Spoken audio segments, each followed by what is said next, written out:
এই দেশের মধ্যে বাংলাদেশের রাজধানী ঢাকাকে বলা হয় মসজিদের নগরী।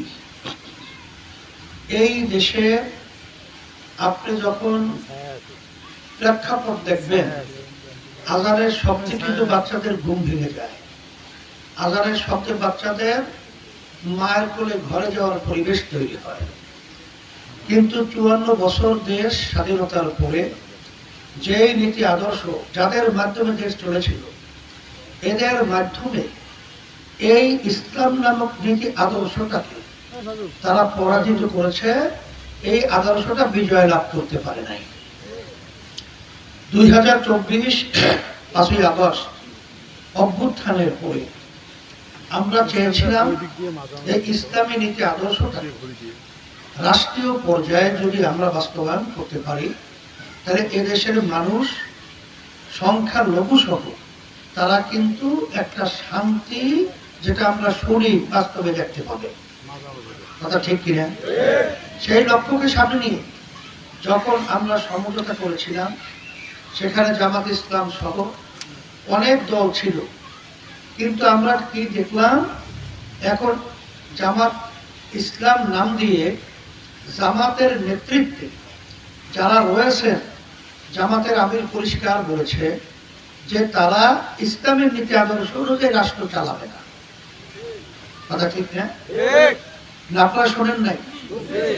তারপর হিন্দু তারা যে প্রার্থী দিয়েছে কৃষ্ণ নন্দী, তাকে যখন সাংবাদিক প্রশ্ন করেছিল, তখন তিনি বলেছেন জামাত ইসলাম তো ইসলামী দল না।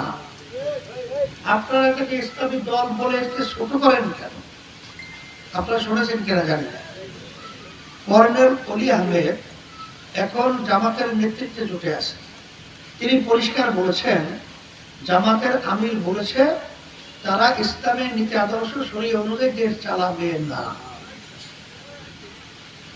আপনার জামাতের নায়েবে আমির আব্দুল্লাহ মোহাম্মদ তাহের সাহেব, সে তো আপনারা জানেন এই আমেরিকার দূতাবাসে বসে সেখানে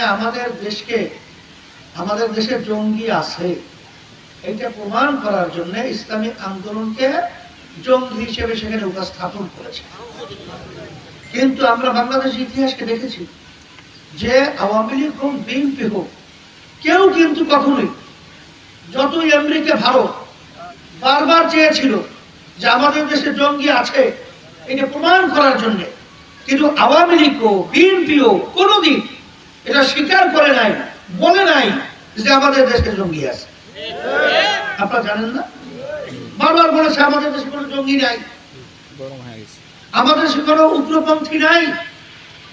কিন্তু আজকে আফসোস, ইসলামের নাম দিয়ে আব্দুল্লাহ মোহাম্মদ তাহের সে যাইয়ে ইসলামী আন্দোলনের ব্যাপারে উগ্রবাদী জঙ্গিবাদী আমেরিকার কাছে পড়ে আসে। আমরা ধিক্কার জানাই। আমরা কি আসলে জঙ্গিবাদী? আমরা কি উগ্রবাদী? আজকে ইসলামী আন্দোলন বাংলাদেশ প্রতিষ্ঠিত হয়েছে, আজকে প্রায় 38 বছর শেষ হচ্ছে। এই 38 বছরের ভিতরে আমাদের কার্যক্রম আপনারা দেখেছেন, আমাদের ভিতরে কোনো উগ্রতা ছিল?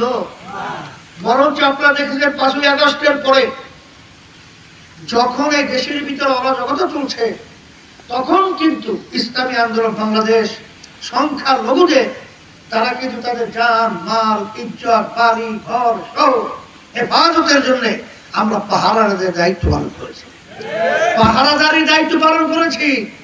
আপনারা দেখেছেন ইসলামী আন্দোলন বাংলাদেশ তাদের সহযোগী সংগঠনগুলো করোনাকালীন সময় যখন বাপ ছেলেকে ফেলে রেখে পালায়, যখন স্ত্রী স্বামীকে রেখে পালায়, তখন কিন্তু ইসলামী আন্দোলন বাংলাদেশ এবং তার সহযোগী সংগঠনগুলো আমরা জানের ঝুঁকি নিয়ে তখন সেই যে করোনার সময় যারা মারা গেছিল তাদেরকে আমরা দাফন কাপড়, জানাজা, কবর খোদা, দাফনের ব্যবস্থা করেছি। এরপরে আপনি দেখবেন যত বন্যা কবলিত এবং যত দুঃসময় ইসলামী আন্দোলন কিন্তু তখন মানুষের পাশে খাদেম হিসেবে দাঁড়িয়েছে। ইসলামী আন্দোলন উগ্র বলা হয় কেন? আমরা তো এই কথা বলতে পারি না। জামাতের আমির যেরকম বলেছিল, মেয়ে ছেলেরা সরো, মেয়ে বন্ধুরা এখন তোমরা আসো, তার পাশে বসিয়ে সেলফি তোলে এই মুরব্বী মানুষ। বেপরদা মেয়েদের সাথে। এখন এটা তো ইসলামী আন্দোলন পারে না। আচ্ছা, মেয়ে এবং ছেলেদের ভিতরে চলার পার্থক্য এটাকে আমরা করছি না আল্লাহ করছে? তাই আল্লাহ মাফ করুক, নাউযুবিল্লাহ। তাহলে এই বৈষম্য কি আল্লাহ করছে? আল্লাহ মাফ করুক, তাহলে ঈমান থাকবে? মেয়েরা মেয়েদের অবস্থানে থাকবে, ছেলেরা ছেলেদের অবস্থানে থাকবে। মেয়েদের সম্মান সবচেয়ে বেশি দিয়েছে ইসলাম। এই জন্য আমি বলবো যে এই ধরনের আচরণ তো আমরা করতে পারি না। আমি আমার ভাইদেরকে বলবো, আপনার হাতীবান্ধা এবং এই পাটগ্রাম আমাদের যে প্রার্থী দেওয়া হয়েছে, সেই প্রার্থী আপনারা চেনেন, জানেন, শুনেন। আপনাদের প্রিয় মানুষ মুফতি ফজলুল করিম সাদিয়া, আমরা তাকে দিয়েছি। যদি আজকে আমরা এই পথ পরিবর্তন করতে পারি, আমার মন বলছে অল্প দিনের ব্যবধানে আল্লাহর রহমতে আপনাদের ভাগ্যর পরিবর্তন আল্লাহর রহমতে ঘটবে। আপনাদের মুখে হাসি ফুটবে।